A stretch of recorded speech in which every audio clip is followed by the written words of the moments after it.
ওই যে মন নিশ্চিন্ত হয়ে গেছে, ব্যাস সারা দিন মাথায় খালি ব্যবসা। পেন একটা খাতা যদি সান্ত্বনা পুরস্কার দিতে মনে একটু বল পেতাম আর নকুলের সঙ্গে সহদেব। তোমরা আর বেশি ভিতরে ঢুকো না, অসুবিধা আছে, মারবে। বাংলা ইংলিশ কিছু খাইনি, এমনি লাভ হয়েছে। এত বড় বার্গার মতো বানিয়ে দিয়েছ, কি কারোর পিছনে থেকে লেগে সময়টা কাটাতে হবে নাকি? কি অবস্থা? দোলের টাইমে মনে আছে আমার ফোনটা কিনতে গেছিলাম, যখন আসবে তখন প্রপার ডেমনস্ট্রেশন দেবো, দেখাবো। দেখছি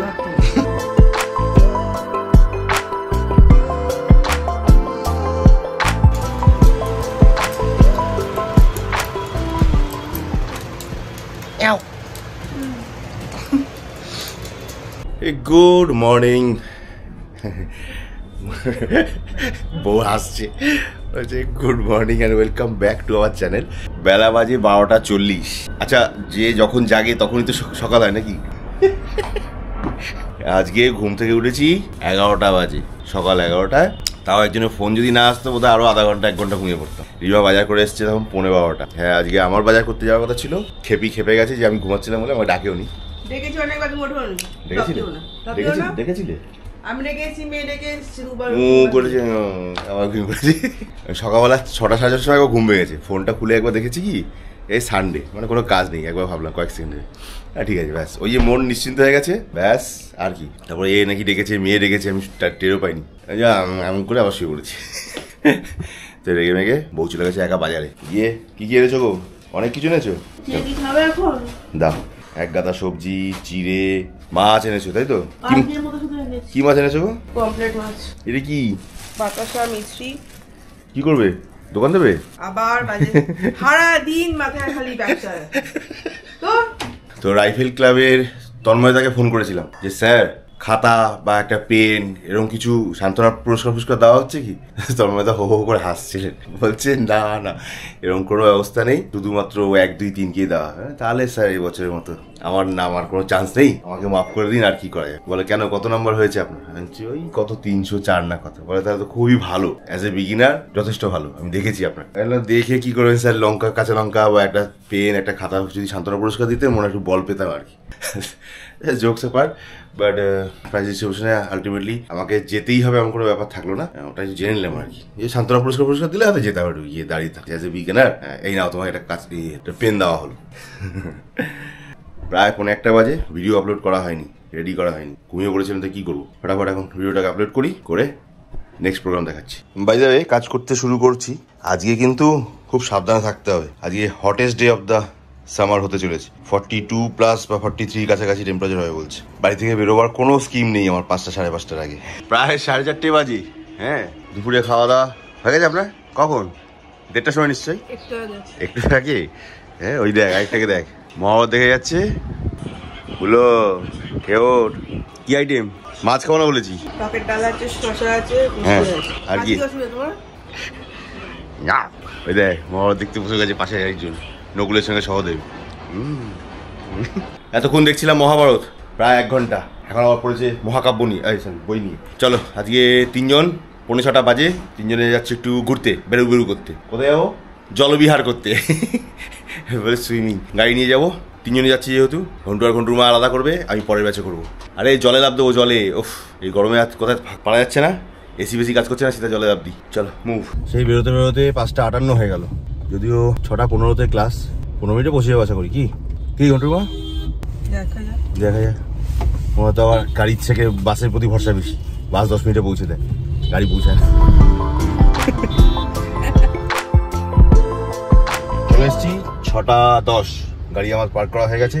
6:15 ঘন্টুর মার, ঘন্টুরও তাই ব্যাচ, বাট ঘন্টু ভালো লাগছে না, শরীর ঠিক লাগছে না বলে যাবে না। ঘন্টুর মা চলে গেছে, ওকে নামিয়ে দিয়েছি। আমাকে 7টায় নামতে হবে, অতএব একটুখানি গাড়িতে বসি, তারপরে আস্তে আস্তে আমি আর মেয়ে হেলে দুলে যাবো ক্লাবের ভিতরে। চলে এসেছি সুইমিং ক্লাবে, গাড়ি ঠিকঠাক করে পার্ক করার জায়গা পেয়ে গেছি, পার্ক করে দিয়েছি। ক্লাবের ভিতরে যাই। তোমরা আর বেশি ভিতরে ঢুকো না, অসুবিধা আছে, মারবে, জুতো পেটা করবে। চলো পরে দেখা হচ্ছে সুইমিং এর পরে। 8:20 বাজে হয়ে গেছে তোমাদের রেডি? আমার হয়ে গেছে, চোখ থেকে বুঝতে পারছেন বাংলা ইংলিশ কিছু খাইনি, এমনি লাল হয়ে গেছে, জলে দেবে। চলো বাড়ি যাই। 9:15 বেজে গেছে, চা ফা খেয়ে আয়েস করে বসে আড্ডা ফাড্ডা মেরে উঠলাম সব। জয় বজরং বলি। চলো বেরোই, 8:50 বেরোই। চলো। ভেজে একটু এসি ফেসি দেখতে যাবো, কিন্তু মানে গাড়ি রাখার জায়গা পাবো। আর ওই আছে তো একটা কাকুর গাছ ওইদিকে একটা আছে।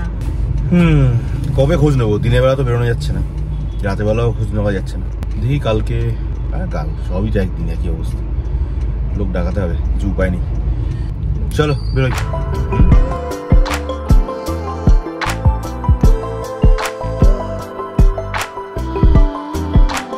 9:20 বেজে গেল। না, রিমাটা অনেক আগে উঠে গেছে। আমি নিচে গাড়ি পার্ক করছিলাম, তারপর বাবা ফোন করেছিল, বাবার সাথে আধা ঘন্টা ধরে নিচে বক বক বক বক করলাম, করে এই উঠছি উপরে। কি গরম রে বাবা। চলো ঘর কো চলি। 10টা বেজে গেছে, বাড়ি চলে এসেছি। এসি না চালিয়ে থাকা যাচ্ছে না, প্রচণ্ড গরম। বৌদি ওদিকে সবার জন্য খাওয়া দাওয়ার ব্যবস্থা করেছে। ঘন্টুকে কি দিয়েছে? কি ভাজা? অমলেট। খেয়ে নাও। তুমি তুমি যোগী সন্ন্যাসী কই থেকে? এখান থেকে হাফ খাও। না না না, এত বড় বার্গার মতো বানিয়ে দিয়েছে, হাফ খাও। আমি একই অবস্থা, এত খেয়ে নাও, আর্ধেকটা খাও, তারপর শুরু দেখে। ওরমই করে খাওয়াই। হ্যাঁ ছোকটি, তুই বুঝতেই পারছিস না পিছন দিয়ে ঠেলছিলি যে? আমি শুধু পিঠটা ঠেকেছি, নিচে পুরো আলাদা দিয়ে বসে আছে। তুমি দাদাতে কি ভাবছো? খাবে না? খেতে বসে, আমার খিদে পাইনি। তা কি করো, শুধু ভাত নিয়ে বসে কি ট্রায়াল দিচ্ছ? দেখছি ভাত থেকে। 11:30 বাজে। কালকে ঘন্টু স্কুল যাবে? হ্যাঁ বাবা, না কইছি। চলো সবাই রাগ করে, মেয়ে পিছনে দেখবে, আমার পিছনে এই করে হয়। কি কারোর পিছনে থেকে লেগে সময়টা কাটাতে হবে নাকি? কি আসছো তুমি? খেয়ে না, তোমার স্কুল আছে, দেরি করো নেই। সবারই তো দুজনকে পাঠাবো সুইমিং, নিজে উঠে যাবে। বেকার কালকে আমি উঠলাম শনিবার দিনকে, হ্যাঁ দুজনে কেউ গেল না সুইমিং এ। নিজে শুয়ে বললে? আমি শুয়েছি। কি করলে? তুমি দেখো ক্যামেরা লাগানো, দেখতে পারো না কি করি? না, ছোট 15 ঘুমতে উঠে যাওয়ার পর থেকে সমানে ঘরে কাজ করে যাচ্ছি। ওরা নিজেরা ঘুমতে উঠবে, রেডি হয়ে যাবে সুইমিং এ, তা না আমাকে উঠতে হবে ওদের জন্য। কি অবস্থা? কেন উঠবো আমি? আমার কোন কাজ আছে? কোনো কাজ নেই, আমি তো সুইমিং এ যাবো না। চলো খেতে শুয়ে পড়ো তাহলে। হ্যাঁ। ফিশটা কি? পমপ্লেট মাছ। পমপ্লেট ডাল বানালে নাকি এখন?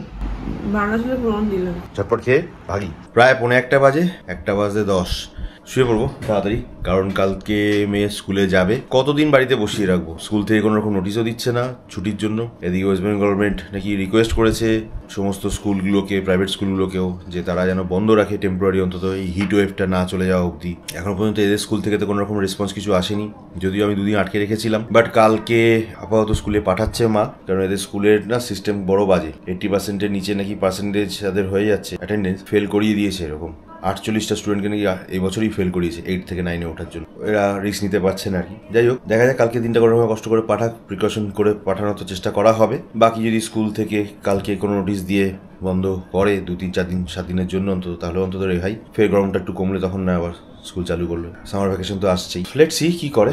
স্কুলের ব্যাপার স্যাপার বোঝা খুব মুশকিল। জিএসটির ব্যাপারটা আজ অব্দি কোনো রকম কোনো খবর নেই। 21 তারিখ হয়ে গেল আজকে, লাস্ট 21 ডেজ নো পজিটিভ কোনো রেসপন্স বা কোনো ইন্টিমেশন। নেক্সট উইকটাই আমাদের কাছে যা ভরসা, এর মধ্যে না হলে বেশ বেগ পাবো আর কি। কিছু করারও নেই, সময় দিতেই হবে। মানে মোটামুটি 1 মাস নাকি এদের এখন টাইম হয়ে গেছে, ঘুরিয়ে ফিরিয়ে যেভাবেই হোক সেটা ক্রস করছি। অন্তত 21 দিন 25 দিন তো পার করছে শুনলাম। দেখা যাক। লেগে তো আমিও আছি, সুযুক্তদাও লেগে রয়েছে, আমার থেকে অনেক বেশি ইন্টেন্সলি উনি ব্যাপারটাতে লেগে রয়েছেন। দেখা যাক দুজনের এবং ওই দাদার 3 জনের লেগে থাকাটা কতটা রং লায়, মানে রং লাতা। হ্যাঁ, সিএসসি ওটা তো বললাম মিটে গেছে। এবার রইল ইউপিএস এর কিছু টেকনিক্যাল প্রবলেম তৈরি হচ্ছে। লোড ডিস্ট্রিবিউশনের ব্যাপারটা একটা কনফিউশন তৈরি হচ্ছে। আজকেও সুনীলের লোক, মানে সুনীল মানে হচ্ছে আমাদের ইউপিএস যে হ্যান্ডেল করে, ব্যাটারি আর ইউপিএস এর ব্যাপারটা যে হ্যান্ডেল করে, ওর লোক পাঠিয়েছিল। ও নিজেও আসেনি, কালকে আসবে। ও অনেক চেক ফেক করে গেছে। সানডে হলেও আমি লালটুকে দিয়ে অফিস খুলিয়ে ওদেরকে দিয়ে চেক করিয়েছি। লোড নাকি ও বলছে ঠিক আছে, বাট আমার ভরসা হচ্ছে না। কালকে যতক্ষণ না এসে আমাকে লোড টেস্টিং করে দেখাচ্ছে ততক্ষণ বিশ্বাস করতে পারছি না। যাই হোক, এই সব অনেক কাছাকাছি আছে টেকনিক্যাল। এগুলো কালকে সুনীল এসে আসবে, আর ইলেকট্রিকের লোকটাকেও তখন ডেকে নিয়ে ব্যাপারটাকে মেটাবো। Last but not the least, সেটা হচ্ছে এসিটাকে নিয়ে যে কী করবো সত্যি ডিসিশন নিতে পারছি না। কারণ যতক্ষণ না আমি আমার দিমাগ লাগানো শুরু করি কোনো কিছুতে, ততক্ষণ কোনো কাজ সাকসেস হয়ই না। আমি এটা বহুবার দেখেছি, তাছাড়া হবে না।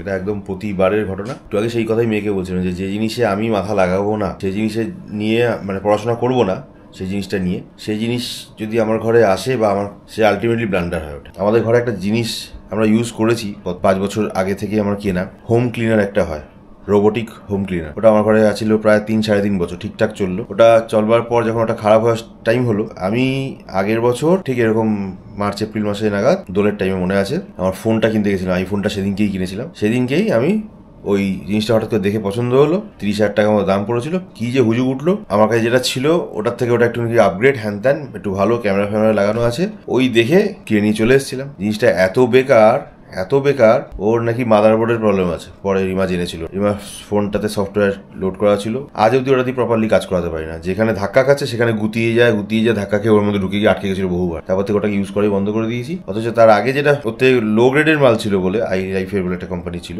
সেটা অনেক বেশি সেন্সিটিভ ছিল। ধাক্কা খেতেও রিটার্ন করে আসতো, ও ঠিক মতো করে জায়গা তৈরি করে রিটার্ন করে আসতো, খুব সুন্দর পরিষ্কার করতো, তারপর ভালো ক্লিন রাখতো। কি বল, ভালো ক্লিন রাখতো। তো যাই হোক, ওটা নিয়েও 2 দিন ধরে আমি একটু পড়াশোনা করছি, পুরোটা দেখে উঠতে পারছি না এই এসির ব্যাপারটার জন্য। তো রিমাকে বলে রেখেছি, ওটা মার্কিং করে রেখেছি, কাল পরশুর মধ্যে ওটাকেও দেখে শর্ট আউট করে কিনে নেবো। কারণ ঘর আমাদের একদম নোংরা হয়ে থাকছে, মাঝে মধ্যেই পরিষ্কার করার সময় হয়ে ওঠে না। মেয়েকে নিয়ে মা সবসময় ব্যস্ত থাকে, দৌড়াদৌড়ি করছে, স্কুলে বিভিন্ন টিউশনস পড়াতে যাওয়া, সব ব্যাপার থাকে, যার ফলে আমরা কাজের লোকটা ঠিক বিশ্বাস করি না অনেকদিন ধরেই। অনেকদিন আমরা তখন শিয়ালদা থাকতাম, তখন থেকেই বোধহয় সেই হিসেবে বোধহয় লাস্ট 7-8 বছর কি তার বেশি হবে আমরা কোনো কাজের লোক আর রাখি না, নিজেদের কাজ করে নিই। তো ওটা আমার খুব বড় বেনিফিট ছিল। এক তো ডিশওয়াশারটা আমাদের বাসন মাজার কাজটা সলভ করে দিত বা দেয়, আর ওই রোবোটিক ক্লিনারটা আমাদের ঘর পোছা পরিষ্কার করার ব্যাপারটা মোটামুটি 90% ক্লিন করে দেয়, যার ফলে ওটা দরকার পড়তো না। কিন্তু এটাকে মাঝখানে প্রায় 1.5-2 বছর হয়ে গেল, এই বাজে জিনিসটার জন্য আমার অনেকটা টাইম নষ্ট হয়ে গেছে। হোয়াট এভার, কথা অনেক বেশি হয়ে গেল, আজকের জন্য এইটুকু জ্ঞান রাখলাম। প্রপারলি জিনিসটা কি, নেক্সট যখন ওটা কিনবো, কোনটা কিনছি কি বৃত্তান্ত